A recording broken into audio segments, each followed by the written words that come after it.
नमस्कार, स्वागत है आपका। और इंडस्ट्री को आशंका है कि कम बारिश और पिंक बॉलवर्म के हमले से कॉटन का उत्पादन गिर सकता है। वहीं दूसरी ओर इसके उलट कॉटन एसोसिएशन ऑफ इंडिया ने कॉटन का उत्पादन अनुमान बढ़ाया है। क्या है नंबर्स, क्या आगे यहाँ पर प्राइसेस बन सकते हैं, इस पर बात करने के लिए हमारे साथ बीएसएल लिमिटेड इंडिया के एमडी निवेदन चुरीवाल हैं, साथ ही एंजल वन के प्रथमेश माल्या और एसएमसी ग्लोबल सिक्योरिटीज की वंदना भारती भी हमारे साथ कार्यक्रम में जुड़े हैं। निवेदन जी, सबसे पहले आपसे जानना चाहेंगे क्या कुछ है कॉटन को लेकर अब यहाँ पर, आउटपुट कैसे देखते हैं आप सबसे पहले, और अवेलेबिलिटी? स्थिति काफी विकट बनी हुई है, बिकॉज जैसे आपने कहा ये फसल काफी इधर में खराब भी हुई है और डिमांड भी बाहर से काफी कमजोर है। नॉर्मली हम देखते हैं कि जब फसल में सप्लाई में कमी आती है तो दामों में ऑब्वियसली स्वाभाविक बढ़ोतरी आने की उम्मीद रहती है, पर इस समय बाहर से डिमांड कम होने के कारण सप्लाई ऑफ क्रॉप में प्रॉब्लम है, बट तो भी दाम नहीं बढ़ पा रहे हैं बिकॉज डिमांड इतनी वीक है। इसलिए situation is very weak, it is very fluid. इस समय कहना बहुत मुश्किल है कि अगले 2-3 हफ्ते में किस तरह चीजें जाएंगी, बट ओवरऑल स्थिति, चाहे वो कॉटन उत्पादक हो या स्पिनर्स हो, दोनों के लिए इस समय स्थिति बहुत ही मैं कहूँगा गंभीर है या नाजुक है। और अगले 1-2 महीना में कुछ डायरेक्शन शायद समझ में आए। आज के दिन तो कहना बहुत कठिन है कि इस तरह की चीजें बढ़ेंगी। निवेदन जी, साथ ही साथ कैरी फॉरवर्ड किस तरह का है, क्योंकि पिछले साल या पिछले सीजन के भी अगर हम नंबर्स देखें तो डिमांड और एक्सपोर्ट्स दोनों slightly on the weaker side थे। बिल्कुल बिल्कुल, एक्सपोर्ट की करीब 25 से 30% की गिरावट है और पहले लग रहा था कि दूसरे तीसरे तिमाही में शायद सुधार हो, पर अब तो शायद हम ये कह सकते हैं कि पूरा फाइनेंशियल, पूरे वित्तीय वर्ष ही शायद इसी प्रकार निकले जहां 25 से 30% की हम यार्न एक्सपोर्ट में गिरावट देखें और ओवरऑल प्राइसिंग भी इसी रेंज में रहे और मार्जिन भी शायद इसी रेंज में रहे। तो लग रहा है कि पूरा वित्तीय वर्ष इसी प्रकार शायद निकल जाए। साथ ही इंडियन मार्केट्स, डोमेस्टिक डिमांड आप किस तरह से देखते हैं? जैसे आपने कहा कि इंडस्ट्री बहुत सही समय से नहीं जूझ रही है, 1-2 महीने और यहाँ पर ऑन द वीकर साइड रह सकते हैं, लेकिन अगर हम इलेक्शन के सालों की बात करें तो किस तरह का ट्रेंड आप यहाँ पर टेक्सटाइल या कॉटन एज एन इंडस्ट्री के लिए देखते हैं? इंडियन मार्केट से भी डिमांड बहुत अच्छी नहीं है। ओवरऑल कॉटन इंडस्ट्री की अगर हम बात करें, बाय एंड लार्ज एक्सपोर्ट पे ही डिपेंडेंट रही है। India domestic market has always been a balance 25-30%, पर वहां भी करीब 10-15% की गिरावट है। तो मुझे नहीं लग रहा है कि इंडियन मार्केट से भी कोई इतनी बड़ी सपोर्ट की हम उम्मीद कर सकते हैं कि पूरे स्तर पे इसमें कोई बहुत बड़े सुधार आ जाए। सो भारतीय बाजार, घरेलू बाजार विदेश के बाजार से थोड़ा बेहतर है, पर कोई बहुत बड़ी परिवर्तन की उससे उम्मीद रखना इस समय उचित नहीं होगा। ओके, तो बुआई तो यहाँ पर 4% कमजोरी हुई थी सामने, जिस तरह की बारिश भी रही है, पेस्ट कंसर्न्स भी यहाँ पर हैं, तो जो ओवरऑल यहाँ पर बुआई के नंबर्स हैं, फसल के नंबर्स हैं, कंजम्पशन के नंबर्स हैं, क्या लगता है आपको फिर प्राइसेस किस रेंज में रह सकते हैं? अंदाजा लगाने वाली बात है, बट नॉर्मली जब सप्लाई क्रॉप्स की कम होती है तो वी एक्सपेक्ट कि दाम बढ़ेंगे, पर डिमांड इतनी कमजोर है कि लो सप्लाई के बावजूद भी दाम नहीं बढ़ पा रहे हैं। तो मुझे लगता है ये अभी 55-56 के आसपास है, कैंडी 55-56 हजार कैंडी के आसपास चल रहे हैं, 55 से 60 के बीच में ही रहना चाहिए। और हम उम्मीद ऐसे करें कि थोड़ी सी स्टेबिलिटी आए और डिमांड में सुधार आए, तब जाके ही मार्जिन में कुछ सुधार आए। बिकॉज दाम कितने हैं उससे ज्यादा आई थिंक महत्वपूर्ण हमेशा ये रहता है कि किस दाम पे कितने मार्जिन हैं। आज के दिन समस्या ये है कि किसी भी प्राइस के स्तर पे मार्जिन नहीं है। तो थोड़ी सी स्टेबिलिटी आए, वॉलेटिलिटी खत्म हो, डिमांड में सुधार हो और मार्जिन बेहतर हो, तभी जाके इंडस्ट्री कुछ उम्मीद बढ़ेगी, शायद चौथे तिमाही में या अगले वर्ष के प्रथम तिमाही के लिए। ओके, तो पिछले साल तो फसल कम थी ही, इस साल की फसल थोड़ी बेहतर मानी जा रही है, लेकिन कम फसल के बावजूद पिछले साल का कैरी फॉरवर्ड यहाँ पर ज्यादा बनता हुआ नजर आ रहा है। वंदना, कैसे देखती हैं आप कॉटन के प्राइसेस आगे जाते हुए? और जैसे निवेदन जी कह रहे हैं 55 से 60 हजार पर कैंडी के बीच के यहाँ पर भाव बनते हुए नजर आएंगे। जी मनीषा, मुझे भी लग रहा है कि रेंज यही होगा, लेकिन मुझे लग रहा है कि इंटरनेशनल मार्केट जो है वो लीड करेगा। काफी महीनों के कंसोलिडेशन में ये ट्रेड कर रहा है और धीरे धीरे ये ऊपर की तरफ बढ़ रहा है। मुझे लग रहा है कि 9500 सेंट्स का जो एक लेवल है वो यहाँ पे आता हुआ देख सकते हो और भारतीय बाजार उसको देखते हुए फिर आगे एक सपोर्ट यहाँ से ले सकती है। तो मुझे लग रहा है कि मेरा रेंज अपसाइड में थोड़ा ज्यादा होगा। मुझे लग रहा है कि अपसाइड में हम अगर 62,000 लेके चले तो वो आने वाले 2-3 महीने में हो सकता है कि हमें देखने को यहाँ पे मिले। तो मुझे लग रहा है नीचे 56,000, ऊपर में 62,000। इंटरनेशनल मार्केट में टेक्निकली मुझे लग रहा है कि यहाँ पे एक छोटा सा ब्रेकआउट हो सकता है और प्राइसेस जो है 100 सेंट्स के करीब यहाँ पे जा सकता है। ऑल राइट, तो ये तो ही कॉटन की बात। निवेदन जी बहुत शुक्रिया साथ जोड़ने के लिए। और जैसे कहा गया कि प्राइसेस कुछ भी हो, अगर मार्जिन्स हैं, प्रॉफिट्स निकलते हैं, वो ऑफ कोर्स इंडस्ट्री यहां पर देखती है, जो अगले 1 से 2 क्वार्टर्स में फिलहाल बनता हुआ एज ऑफ नाउ नहीं नजर आता। लेकिन आगे बढ़ते हैं और वंदना, बाकी एग्री कमोडिटीज पर आपका क्या यहाँ पर व्यू है? क्योंकि बारिश की चिंता सब जगह यहाँ पर थी, निचले स्तरों पर खरीदारी हमने मसालों और गुआर दोनों में लौटते हुए देखी है, यहाँ से क्या करने की राय? मुझे लग रहा है कि ग्वार में तो बाइंग यहाँ पे कंटिन्यू रह सकती है, तो ग्वार सीड में मैं बाइंग साइड में ही रहना प्रेफर करूंगी। मुझे लग रहा है कि 55-15 के करीब अक्टूबर कॉन्ट्रैक्ट को बाय करना चाहिए। 5600 का यहाँ टारगेट होगा, स्टॉप लॉस प्लेस करना होगा 5490 का। लेकिन दूसरी कमोडिटी यहाँ पे कॉटन ऑयल सीड केक है और यहाँ पे ये जो काउंटर है ये मुझे थोड़ा बेयरिश लग रहा है, तो यहाँ सेलिंग साइड में रहना प्रेफर करूंगी। 2760 के करीब यहाँ पे सेलिंग करनी चाहिए, 2720 का टारगेट होगा, तो स्टॉप लॉस यहाँ पे मेंटेन करना होगा 2785 का। ओके, तो वहां पर 2 कॉल्स हैं, एक गुआर में और दूसरा कॉटन सीड ऑयल केक में आपकी स्क्रीन पर। प्रथमेश, नॉन एग्री स्पेस में क्या देखते हैं आप? क्योंकि नॉन फार्म पेरोल डेटा तो आया और चला गया और बाजार का पूरा ध्यान यहाँ पर इजराइल और पैलेस्टाइन के बीच में अटक गया। जिस तरह का रिएक्शन हमने आज सुबह यहाँ पर आता हुआ देखा है, विद द फैक्ट कि चाइना यहाँ पर 1 हफ्ते की छुट्टी के बाद लौटा है, लेकिन ये लॉन्ग वीकेंड यूएस के लिए है जो आज पार्टिसिपेट नहीं कर रहे हैं इस बाजार में। कैसे देखते हैं आप यहाँ पर trading strategies? I think liquidity basis में यूएस में छुट्टी है, तो प्रोबेबली वहां से जो रिएक्शन आना था वो पेंडिंग है। बट इवेंट का reaction because over the weekend हुआ, आज फैक्टर इन हो गया है या होने वाला है, या थोड़ा सा मोमेंटम बचा है। तो रिस्क प्रीमियम जो क्रिएट होना था गोल्ड के ही, सिल्वर के ही, ऑयल के ही, ये सारे मेटल्स के आज के सेशन में आ चुका है। यहाँ से आपको फ्रेश रिस्क फैक्टर्स आपको असेस करने होंगे। यहाँ से और कोई पार्टीज मिडिल ईस्ट में अगर ज्वाइन होती है तो अगेन एक रिस्क प्रीमियम क्रिएट हो सकता है कमोडिटीज के लिए। बट फिलहाल यहाँ पे मुझे फैक्टर इन दिखाई दे रहा है और स्ट्रैटेजी पर्सपेक्टिव में हालांकि रिस्क प्रीमियम क्रिएट है गोल्ड और सिल्वर में, बट यहाँ पे मैं काउंटर कॉल लेना चाहूंगा। गोल्ड में स्पेसिफिकली 57,460 के पास में ट्रेड हो रही है कमोडिटी, ये करंट भाव पे सेल करने की सलाह रहेगी। 57,630 का स्टॉप रहेगा, नीचे में टारगेट 57,120 के लिए रहेंगे। और नेचुरल गैस में काफी अच्छा ब्रेकआउट है, 250 के बाद कंसिस्टेंटली ये काउंटर जो है ये अपसाइड की तरफ दिख रहा है। मेरे ख्याल से नेक्स्ट टारगेट जो है 293 की तरफ रह सकता है। बाइंग पर्सपेक्टिव में 281 पर अक्टूबर वायदा बाय करने की सलाह रहेगी, 276 का स्टॉप रहेगा, ऊपर में टारगेट 293 के लिए रहेगा। ऑलराइट, तो बिकवाली सोने में की जानी चाहिए लेकिन खरीदारी नेचुरल गैस में रहे, क्योंकि यहाँ पर एक ब्रेकआउट देखने को मिला है और जी हाँ 290 से या 300 से बहुत दूर नहीं है और अपसाइड के टारगेट्स हमने दूसरे एनालिस्ट से भी आते हुए देखे हैं।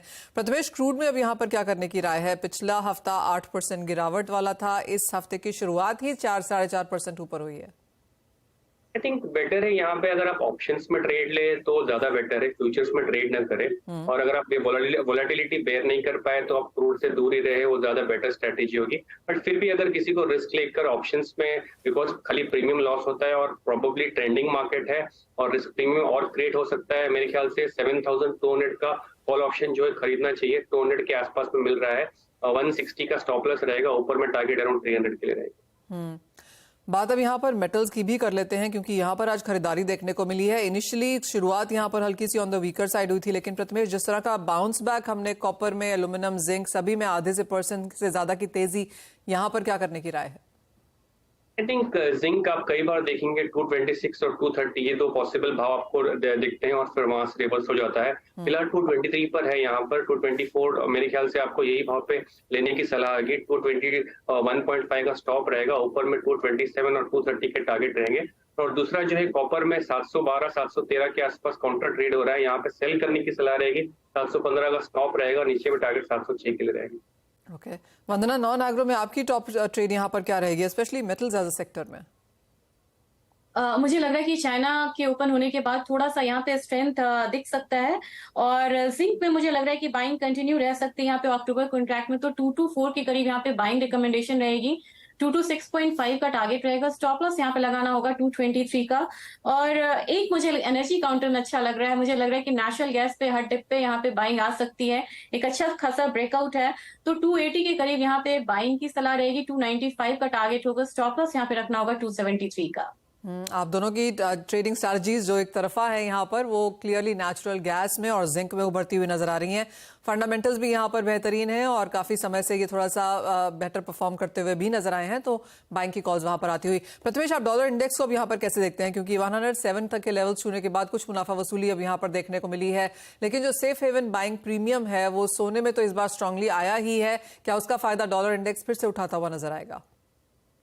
आई थिंक जियोपॉलिटिकल फैक्टर जब भी डिस्टर्बेंस क्रिएट करते हैं कमोडिटीज मार्केट के लिए, मेरे ख्याल से गोल्ड में तो मोमेंटम आता ही है, डॉलर इंडेक्स में भी एक मोमेंटम आता है।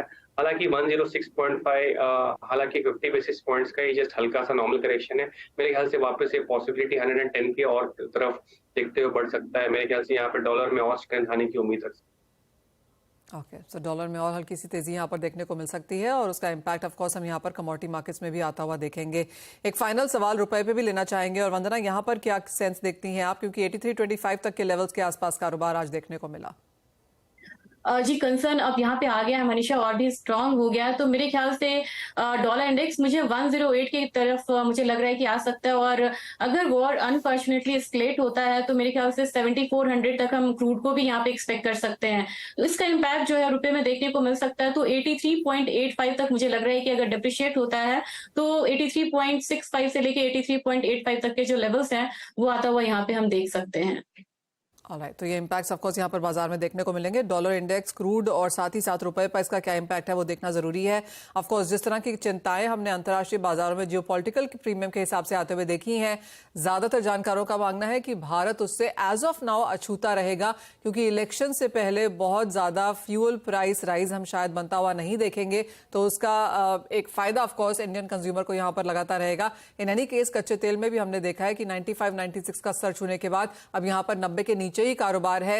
इवन एज रशिया यूक्रेन के समय में हमने 120 तक के भाव यहां पर बनते हुए देखे थे, उसके बावजूद भी एज ऑफ नाउ बाजार अभी भी खबरों का यहां पर इंतजार कर रहा है। एक्चुअली कच्चे तेल पर ही एक और व्यू लेना चाहेंगे आपका प्रथमेश, जो रशिया यूक्रेन के टाइम पे वॉल्टिलिटी थी और जिस तरह का सर्ज हमने बनता हुआ देखा था, आपको क्या वो इस समय बनता हुआ नजर आ रहा है, या आपको लगता है कि ये कंटेन्ड स्मॉलर एरिया में एज ऑफ नाउ अब तक ये जो चिंताएं हैं, एस्केलेशन है, वो है? आई थिंक कहीं भी इजराइल और ना कि उनके एलाइज यूएस ने ये पर्टिकुलर सिचुएशन को प्रेडिक्ट किया है। It is all of a certain, और जैसे 1973 ऑयल क्राइसिस या फिर किपॉन वॉर सिचुएशन, वो सिचुएशन यहाँ पे दिखाई नहीं दे रही है। मेरे ख्याल से ये कंटेंट रहेगा। It is just between two countries, unless other countries like Iran जो हमास के फेवर में है और पॉसिबली उनको सपोर्ट कर सकते हैं, उन्होंने डायरेक्टली अगर ज्वाइन किया तो रिस्क प्रीमियम ऑलरेडी क्रिएट सकता है। ईरान के ऊपर जो पहले सैंक्शंस खुल गए थे वापस सैंक्शंस लग सकते हैं। So all ifs and buts का सवाल है, डिपेंड करता है यहाँ से ये प्रोग्रेस कैसे होता है इजराइल और हमास का सिचुएशन। Well, absolutely. बहुत ज्यादा इफ्स एंड बट्स है एज ऑफ नाउ ये नी जॉक रिएक्शन है, सेंटिमेंट बेस्ड है। ऑन ग्राउंड कच्चे तेल की प्रोडक्शन को कोई इम्पैक्ट नहीं है, लेकिन जैसे कहा गया अगर ये फैलता है, दूसरी कंट्रीज इसमें पार्टेक करती हैं, तो उसके बाद यहाँ पर चिंताएं बन सकती हैं। बहुत शुक्रिया प्रथमेश और वंदना, आप दोनों का साथ जुड़ने के लिए, तमाम कमोडिटीज पर बात भी करने के लिए। एक ब्रेक के लिए रुकेंगे, जब लौटेंगे तो जोड़ेंगे यहाँ पर एनएससी के चीफ बिजनेस ऑफिसर को। आपको याद दिला दें कि आज एनएससी की तरफ से भी यहाँ पर कच्चे तेल और नेचुरल गैस में फ्यूचर्स एंड ऑप्शंस लॉन्च किया गया है। क्या कुछ है इसके डिटेल्स और क्या है प्लान्स एनएससी के आगे कमोडिटीज को लेकर, इस पर करेंगे चर्चा। स्वागत है। क्रूड ऑयल प्राइसेस आज यहां पर हेडलाइंस हैं, लेकिन साथ ही साथ सेबी की मंजूरी के बाद एनएसई पर आज WTI क्रूड और नेचुरल गैस के FNO कॉन्ट्रैक्ट्स भी लॉन्च हो गए हैं। हालांकि पहले बात यह थी कि ये कॉन्ट्रैक्ट 16 अक्टूबर को लॉन्च होने वाले थे, लेकिन ये आज ही प्रीपोन होकर लॉन्च हुए हैं। हमारे साथ इस पर बात करने के लिए एनएसई के chief business development officer Shriram Krishnan है। मिस्टर कृष्णन, शुक्रिया साथ जुड़ने के लिए CNBC आवाज पर, और मेनी कंग्रेचुलेशंस एज वेल। हम जानते हैं कि ये काफी यूनिक कॉन्ट्रैक्ट है WTI के साथ, ये लिंक्ड इन है, वीव्ड इन है। सबसे पहले तो आपसे यही जानना चाहेंगे कि कॉन्ट्रैक्ट प्रीपोन करने के पीछे क्या रीजन था और किस तरह के लिंकेजेस हैं WTI के साथ? सबसे पहले मैं आपको धन्यवाद बोलना चाहता हूं ये मौका देने के लिए। प्रीपोन करने का या एडवांस करने का रीजन यही है कि शुरुआत में 1-2 हफ्ते जो होते हैं, हमेशा ये थोड़ा सबको एडजस्ट होने में टाइम लग जाता है। हालांकि हमारे यहाँ पे काफी मेंबर्स ऑलरेडी ट्रेड करते हुए आ रहे हैं, क्योंकि हमने 15 मई को, आपको याद होगा, फ्यूचर्स कॉन्ट्रैक्ट्स लॉन्च किए थे WTI क्रूड और नेचुरल गैस में। तो टोटल 185 मेंबर हमारे एक्टिव हैं, ट्रेडिंग कर रहे हैं फ्यूचर्स में, और हमको उम्मीद है कि ये ऑप्शंस में भी चालू हो जाएंगे। पर आप पूरा देखने जाएंगे तो 300 के ऊपर मेंबर्स हैं और कई सारे ऑप्शंस के लॉन्च के लिए वेट कर रहे थे। तो हमने सोचा जितना जल्दी हो सकता है लॉन्च करना चाहिए ताकि सबको एक थोड़ा टाइम मिल जाए चालू करने के लिए। और जनरली ये नवरात्रि से एक्सपेक्ट कर सकते हैं अच्छा खासा ट्रेडिंग के वॉल्यूम्स के लिए। Mister Krishnan, what a day to launch, because आज जिस तरह से हमने एक safe haven knee-jerk reaction crude oil prices में आता हुआ देखा है, आई एम अज्यूमिंग काफी सारे लोग इसका फायदा भी उठाना चाहते होंगे। तो किस तरह का participation initial couple of hours में आपने आता हुआ देखा है? नहीं, अभी तो फिलहाल जस्ट चालू हुआ है हमारा। 2 टू-वे कोड्स तो मिल रहे हैं बोथ क्रूड और नेचुरल गैस में। हमको लॉन्च करने के पीछे ये मोटिवेशन था कि हम एक ही एक्सचेंज होंगे भारत में जहां पे WTI क्रूड, ब्रेंट क्रूड और नेचुरल गैस तीनों कॉन्ट्रैक्ट्स जिसमें फ्यूचर्स और ऑप्शंस हैं तीनों मिल जाएंगे मेंबर्स को। वो ही अपना सबसे बड़ा मोटिवेशन था। और आज जिस जियोपॉलिटिकल सिचुएशन से हम गुजर रहे हैं, जहां की एक अनएक्सपेक्टेड वीकेंड डेवलपमेंट हो गया, तो वो कॉन्टेक्स्ट में देखा जाए तो हमको लगता है कि ये शायद सही निर्णय था। और सबका ब्लेसिंग्स और गुड विशेस हैं हमारे साथ में। एब्सोल्युटली। मिस्टर कृष्णन, एक और एक्सचेंज में भी हमने देखा है कि energy as a contract, as a segment काफी पॉजिटिव जाता हुआ, तो NSE में कितना डिफरेंट है? क्या आप आर्बिट्राज अपॉर्चुनिटीज यहाँ पर आते हुए देखते हैं? किस तरह से आप इन अ कॉम्पिटिटिव एनवायरनमेंट अपने आप को प्लेस करेंगे? देखिए, हम कम्पीट तो नहीं करते हैं किसी से और हम ऐसा सोचते भी नहीं है, पर अपने नजरिए से हम जो देखते हैं वो ऐसा है कि हमारे पास 30 से ज्यादा इंस्टीट्यूशनल क्लाइंट्स ऑलरेडी लाइव हैं, ट्रेड करते हुए आ रहे हैं 15 मई से। और कुछ 20 से ज्यादा एल्गो मेंबर्स भी अपने एक्टिव हैं जो मतलब चालू करने ही वाले हैं। और अपने पास जो 3-4 महीने का एक्सपीरियंस मिल गया है जिसमें हमने 200 से ऊपर नॉलेज सेशंस करवाए थे मेंबर्स के बेनिफिट के लिए और जानकारी बढ़ाने के लिए। और अपने DMA भी एक्टिव है अपने पास, डायरेक्ट मार्केट एक्सेस। सबसे बड़ी बात यह है कि फॉरेन पोर्टफोलियो इन्वेस्टर्स के अंदर आप देखेंगे तो बहुत कैटेगरी 1 और कैटेगरी 2 दोनों को हम अलो करते हैं और कॉन्ट्रैक्ट्स भी सिमिलर कॉन्ट्रैक्ट्स हैं। तो जैसे कि मैंने पहले भी बोला, हमारे पास हम एक ही एक्सचेंज हैं जिसके पास तीनों कॉन्ट्रैक्ट हैं, WTI क्रूड, ब्रेंट क्रूड और नेचुरल गैस। और ऐसे जियोपॉलिटिकल सिचुएशंस में ये तीनों में भी उसके मतलब ब्रेंट और WTI के बीच में भी आर्बिट्राज अपॉर्चुनिटी मिल सकता है मेंबर्स को और अक्रॉस एक्सचेंजेस भी मिल सकता है। तो ये काफी अच्छा मोमेंट है भारत के लिए और पूरा मार्केट के लिए कि ये हमने NSE ने फाइनली लॉन्च किया है। मिस्टर कृष्णन, बहुत साल डेकेड्स के बाद इक्विटीज में रहने के बाद, how does it feel to be in commodities? No, it feels very good. We are the smaller boys here, लेकिन हम सीखने के लिए तैयार हैं और हम अपना मजबूत प्लेटफॉर्म के साथ उतर रहे हैं और हमको पूरी उम्मीद है कि सब लोगों का सपोर्ट मिलेगा, हमको मेंबर्स का सपोर्ट मिलेगा।